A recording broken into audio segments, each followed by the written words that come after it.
Eu vou fazer uma transcrição aqui, interpretativa, de Nietzsche, a partir da Nietzsche e suas contradições, né? Possíveis contextos de misoginia contidos em Nietzsche, a partir da interpretação do livro de Ashley Woodward, esse livro aqui.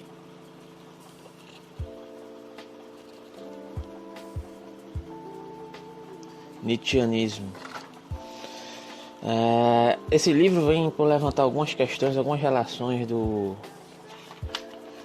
pensamento nietzschiano e suas influências no contexto filosófico, que vai se desembocar entre Nietzsche e o existencialismo, Nietzsche e a relação com o pós-estruturalismo, Nietzsche e a política, Nietzsche feminismo, Nietzsche a teologia, Nietzsche o pós-humanismo, naturalismo e a ciência. Hoje eu vou focar aqui na questão da relação dos aspectos misóginos contidos na filosofia que podem perpassar a filosofia de Nietzsche e a sua possível influência diante dos movimentos feministas de determinado período, né, na Alemanha, de acordo com esse livro, né? Então, antecipadamente eu aviso aqui que eu não vou falar em nome de aspectos feministas, não vou tentar fazer uma interpretação a partir de um contexto feminista, apesar de entender a importância do feminismo, apesar de gostar da leitura do feminismo, apesar de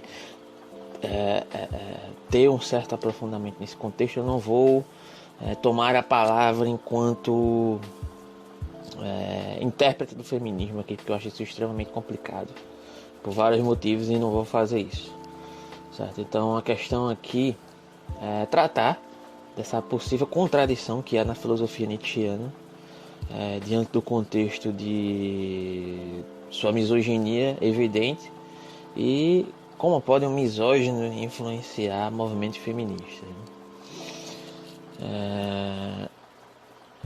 Então o que acontece aqui é o seguinte: a filosofia de Nietzsche, em algum determinado contexto aí, algum que perpassa o período entre mais ou menos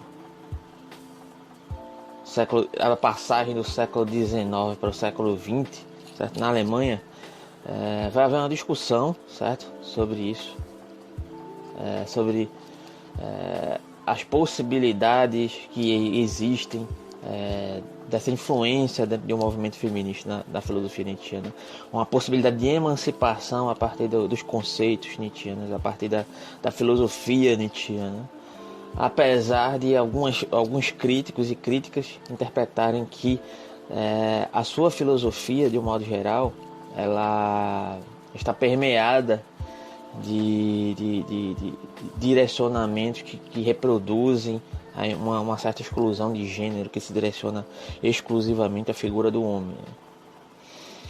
Então, vamos tentar entender como possivelmente a ideia de transvaloração em Nietzsche pode ser associada a esses movimentos feministas desse determinado período, e como isso pode se dar em relação às suas noções de corpo e afetos,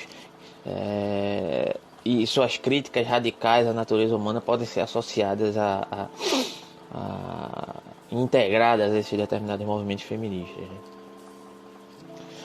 Nietzsche, a filosofia nietzschiana, de modo geral, ela é entendida como uma grande caixa de ferramentas. Esse Michel Foucault já tinha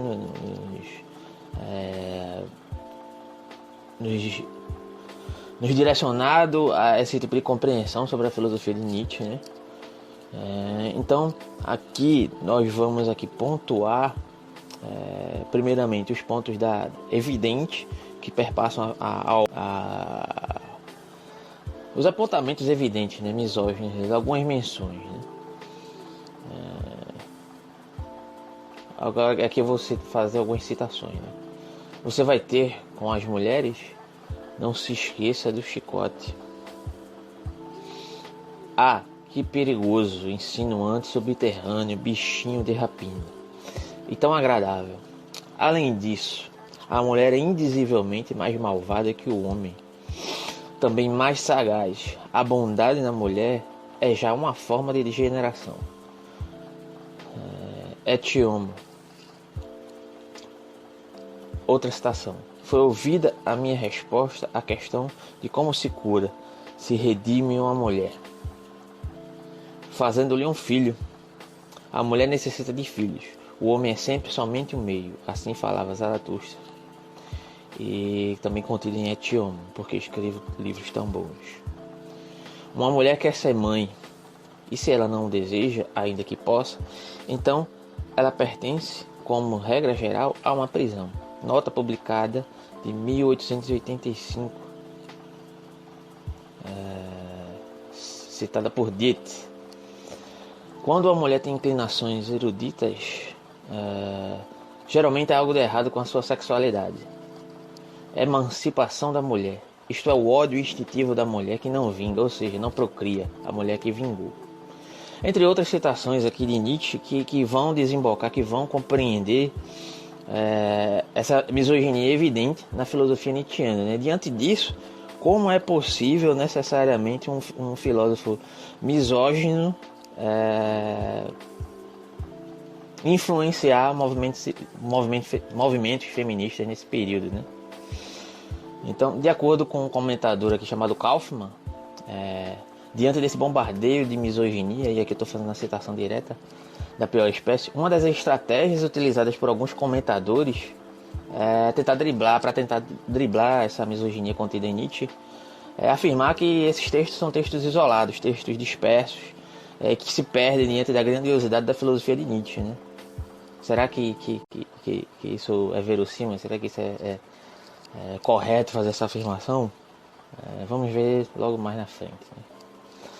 Entretanto, parece que de certo modo, seguir esse viés argumentativo, se invertermos o ônus da prova, podemos verificar que através desse mesmo diagnóstico, quando Nietzsche faz a acusação acerca daquilo que se entende enquanto moral dos fortes e moral dos fracos, sempre há uma associação de gênero nesse sentido, né? Quando ele se dirige àqueles que são entendidos como fortes, ele sempre está associando essa conotação dos fortes a uma noção masculina, mais masculina, né?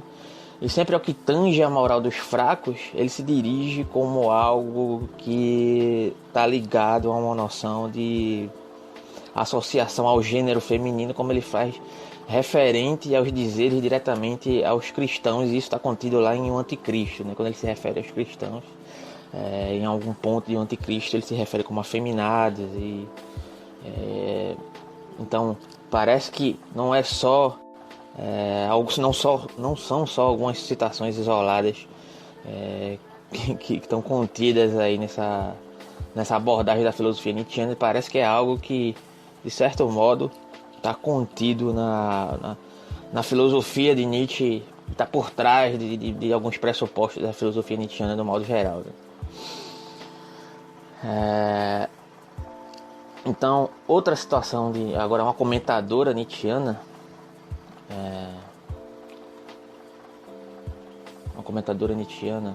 nesse caso é a Kelly Oliver. Ela vai dizer o seguinte, que Nietzsche se identifica com a eterna verdade varonil e espera ansiosamente o dia em que toda a humanidade será varonil. Nietzsche nos ordena que sejamos duros. Para Nietzsche, a impotência é o real inimigo da vida. Não surpreende que ele escolha o deus da fertilidade, Dionísio, cujos símbolos são o vinho, cor de sangue, e o falo entumecido para representar a força da vida. E, repetidamente, a vida degenerada é ilustrada em termos de castração, emasculação, afeminamento e impotência. Então, como eu já me referi lá que em algumas passagens do Anticristo ele se refere aos cristãos como aqueles que eram os fracos, os moralistas ressentidos, através de aspectos que se dão de referência à associação ao gênero feminino. Parece que Nietzsche nos mostra alguns indícios aqui de um bloqueio referente a uma libertação, a uma liberação das mulheres diante daquele período, mesmo que ele não admitisse isso diretamente. Então, segundo Dietz, que é um comentador de Nietzsche, essa misoginia E aí ele está tentando fazer uma defesa aqui, de algum modo, por esse aspecto, esse sintoma misógino em Nietzsche. Ele diz que essa misoginia não pode necessariamente ser compreendida como um conservadorismo cego e autoritário, mas que sim faz parte de um determinado contexto cultural que Nietzsche estava tentando resgatar. Porque Nietzsche é entendido como um reacionário, né, do pensamento humano. O que é ser um reacionário do pensamento humano nesse contexto? Ele está tentando resgatar uma moral grega, um pensamento que está calcado lá naquilo que ele entendia como a moral do guerreiro de Areté, que estava suplantada naquele período helenístico, né?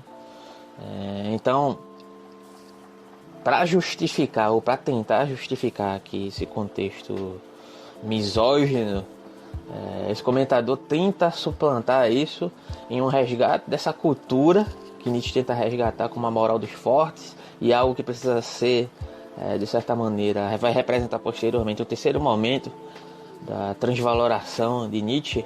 Isso aí em outro momento eu posso fazer um vídeo para explicar esses 3 momentos aí da transvaloração nietzschiana.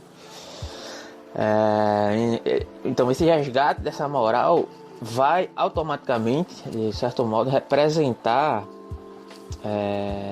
vai trazer esse aspecto, de certa maneira, da misoginia, não necessariamente como algo declarado, mas algo que faz parte daquela determinada cultura.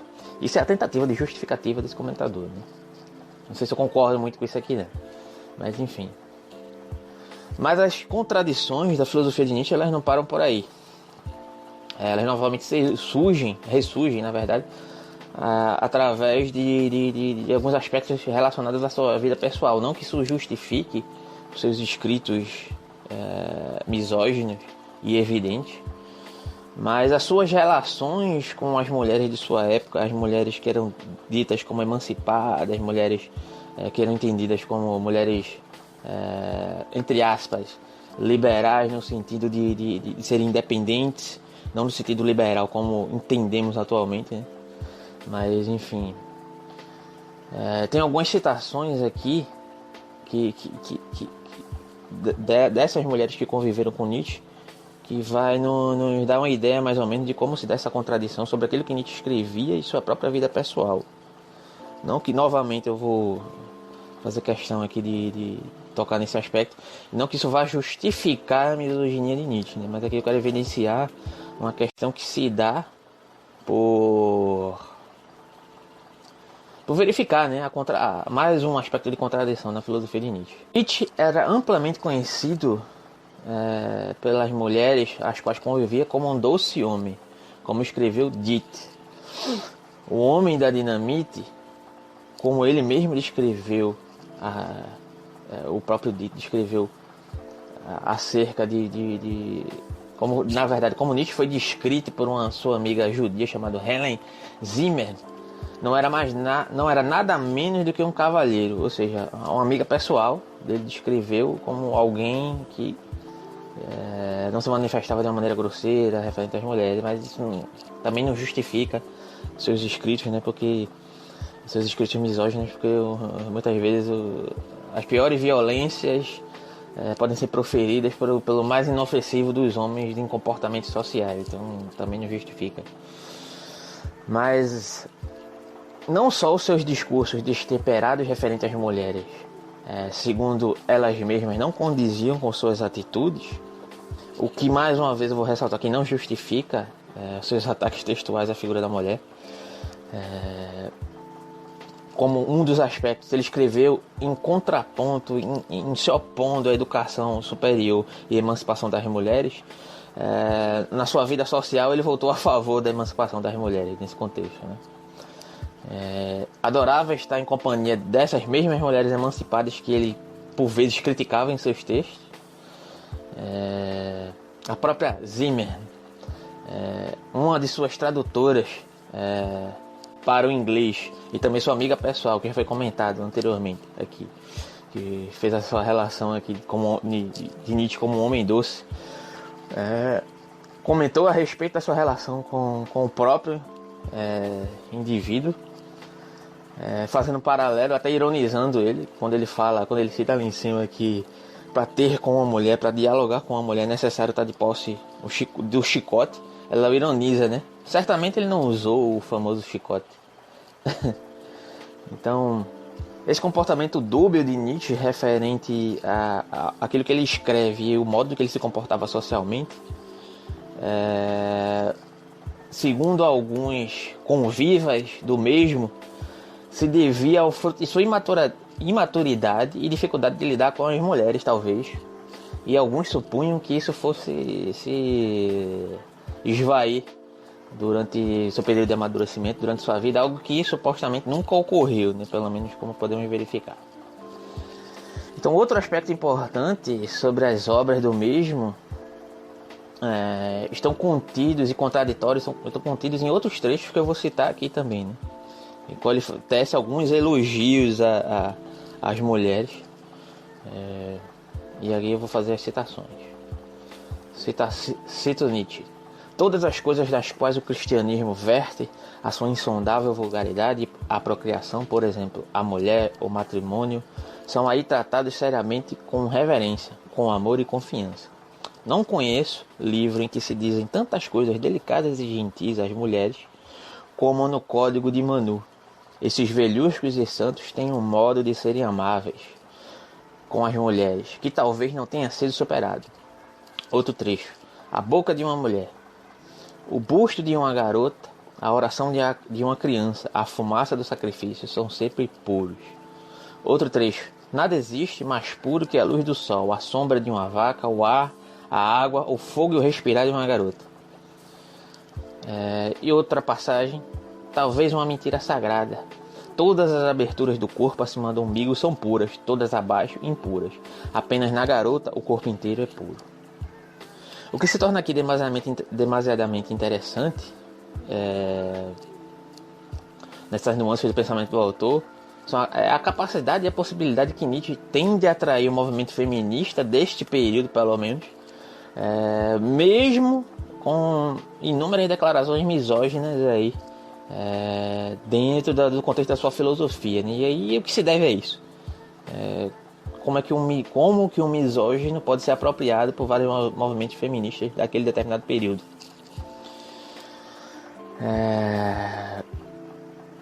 Então a questão aqui é o seguinte: Nietzsche, apesar da sua misoginia, ele tem um modo de fazer filosofia que vai, de certo modo, se colocar em oposição a um suposto tradicionalismo que há já na filosofia desde sempre, na filosofia que se entende como tradicional, que reproduz aspectos durante muito tempo, de modo a naturalizar, segundo aqui a interpretação do livro da Ashley Woodward, há tanto tempo que nós tendemos a não reparar mais nessas exclusões de gênero.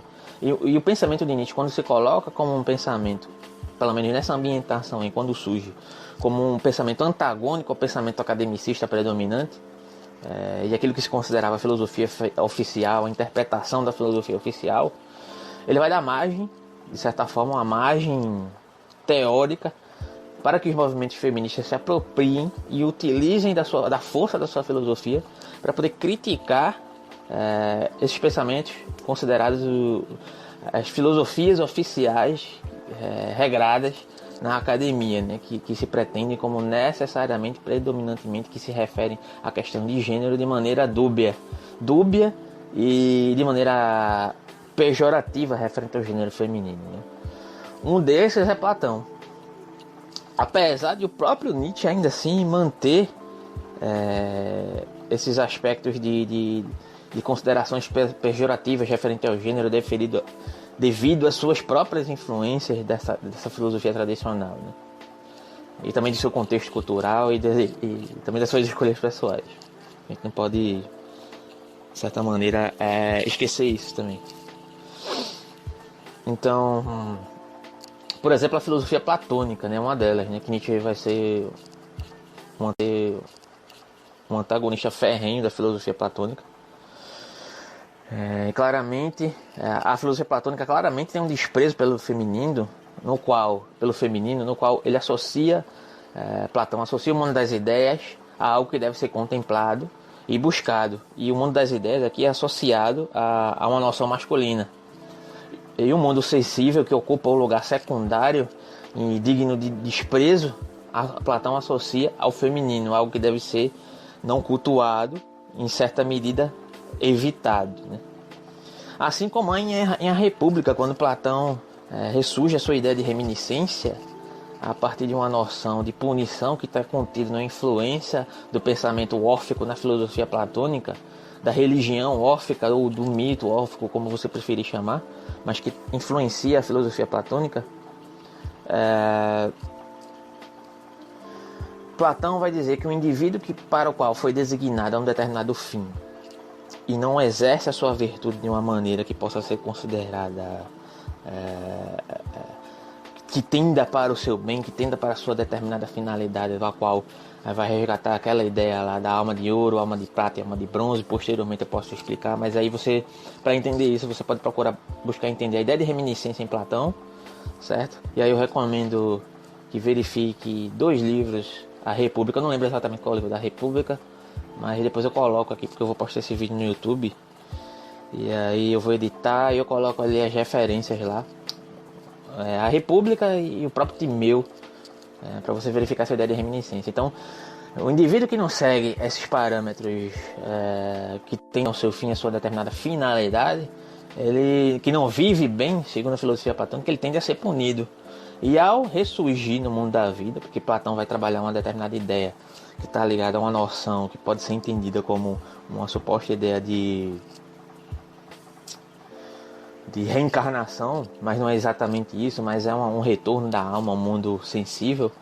O indivíduo que não pratica as suas virtudes de acordo com aquele para o qual foi designado, ele é punido, e ao ser punido, o primeiro estágio de regressão é voltar como uma mulher, certo? Então, por aí você já tira. E dentro de vários outros contextos de exclusão de gênero feminino que há na filosofia tradicional até os dias atuais. A gente poderia passar o dia discutindo sobre isso. Mas aqui não é meu intuito focar nisso, mas trazer as contradições do pensamento nietzschiano nesse sentido. Então, ao compreendermos essa noção de filosofia feminista dentro desse contexto de uma maneira mais geral, se faz fundamental examinar que feministas criticam a tradição filosófica, não apenas pelo motivo de exclusão total das mulheres desse ambiente, mas também por conta da consideração das categorias dessa tradição, que são completamente permeadas por esse viés de gênero, ou seja, essa é a intencionalidade desse feminismo ambientado nesse contexto alemão desse período, né? Então a primeira fase do feminismo nietzschiano nesse contexto alemão é permeada por 3 grandes vertentes, que é o liberalismo burguês, a nova ética e as boêmias. O liberalismo burguês, rapidamente falando aqui, são as feministas nietzschianas que defendiam mais direitos e melhores condições para as mulheres, incluindo acesso à educação superior, e que combatiam o patriarcado na ordem existente. Contudo, elas apoiavam as instituições existentes, incluindo o casamento e o papel da mulher como dona de casa. O movimento Nova Ética se trata do movimento associado à Liga para a Proteção das Mães, fundada em 1905. E elas acreditavam que o caminho autêntico para a autorrealização feminina passava pela maternidade, mas ao mesmo tempo chocaram as colegas feministas de então ao defenderem amor livre e a maternidade fora do matrimônio. E finalmente as nietzschianas boêmias radicais, que também defendiam e frequentemente praticavam amor livre, vendo o dionisíaco como um princípio de liberdade sexual, diferentemente das defensoras da nova ética. Porém, elas desenvolveram ideias radicais sobre a liberdade das mulheres em relação às instituições sociais, como família, e papéis sociais tradicionais, como esposa e mãe. Essas 3 correntes elas se distinguem entre si pelas visões que sustentam sobre a liberação sexual das mulheres e seus papéis sociais. Algumas primeiras feministas adaptaram essa noção do Ubermensch nietzschiano para criar o ideal da supermulher.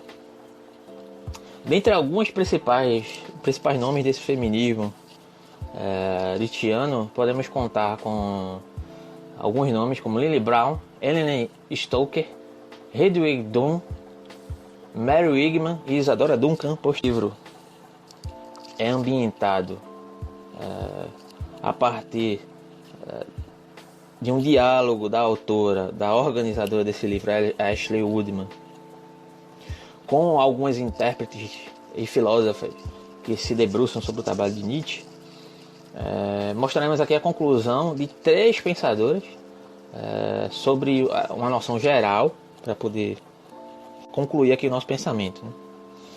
Então, a Kelly Oliver, a Lucy Irigaray e Sarah Kaufman, sobre a relação de Nietzsche com a sua misoginia, em contraponto à influência sobre os movimentos feministas deste período já citado.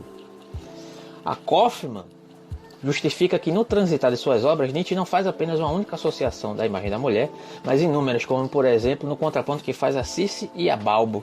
Circe estaria associada a uma imagem depreciativa da mulher, que desencaminha o homem do caminho e do acesso à verdade. Já a deusa Balbo faz a Circe e a Balbo.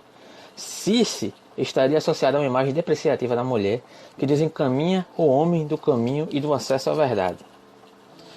Já a deusa Balbo seria a respectiva imagem feminina de um Dionísio feminino associado a um poder procriador que afirma a vida e a noção de eterno retorno.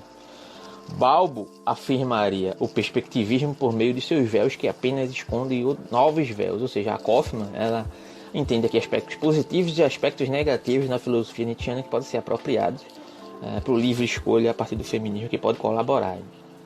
A Irigaray compreende que o lugar de sujeito de mulher foi negado durante todo o período do pensamento tradicional do Ocidente e que ao mesmo tempo Nietzsche colaboraria para essa perpetuação, como por exemplo com a sua ideia de eterno retorno. Entretanto, o rompimento com a separação do discurso acadêmico do discurso acadêmico em separação à poesia corresponde aqui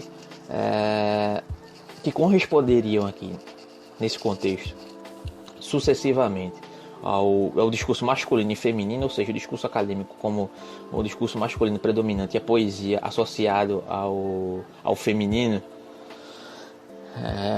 subverteria a lógica ocidental que vem se estruturando desde sempre no pensamento acadêmico, ou seja, ela entende que Nietzsche negou esse lugar da mulher durante todo o período da sua filosofia, só que o seu modo não tradicional de fazer filosofia, de quebrar com esses paradigmas tradicionais da filosofia tradicional através de aspectos poéticos, valorização da arte, ele teria esse ponto positivo de subverter a lógica ocidental e poderia ser aproveitado nesse sentido. Já a Kelly Oliver, que é a mais pessimista e talvez realista aqui, apesar de eu não descartar completamente fora a filosofia de Nietzsche, ela afirma que apesar da abertura causada no pensamento tradicional ocidental, causada pelo autor, ao mesmo tempo ele exclui as mulheres destes espaços.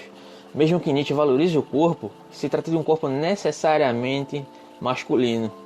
Entende ainda que a misoginia contida em Nietzsche se manifesta de maneira abjeta e de modo hostil, e está relacionado a uma hostilidade ao aspecto materno, e que exclui majoritariamente o feminino de suas noções afirmativas, como por exemplo a do Ubermensch, que seriam, na visão da filósofa, homens sem a necessidade do maternal, pois poderiam parir a si mesmos.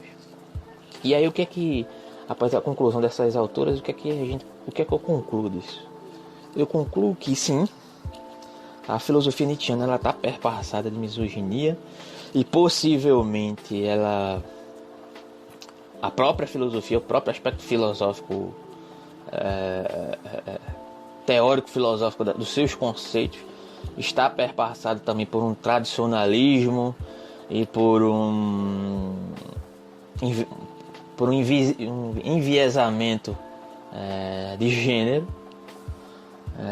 Porém, entretanto, a filosofia de Nietzsche possui, por definição ou por intuito principal, esse antagonismo aos tradicionalismos morais que se baseiam principalmente na noção de perspectivismo e na sua noção de transvaloração dos valores.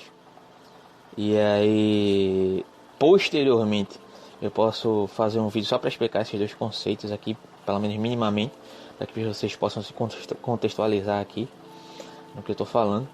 Mas baseado nessas perspectivas, nesses entendimentos que se dão para uma subversão dessa moral já subjacente, já subscrita no mundo, ele dá uma abertura a partir daquilo que Foucault entenderia como uma utilização do pensamento genealógico nietzschiano como ferramenta para esses próprios movimentos feministas se apropriarem desses conceitos e subverterem uma lógica moral contida na própria filosofia nietzschiana.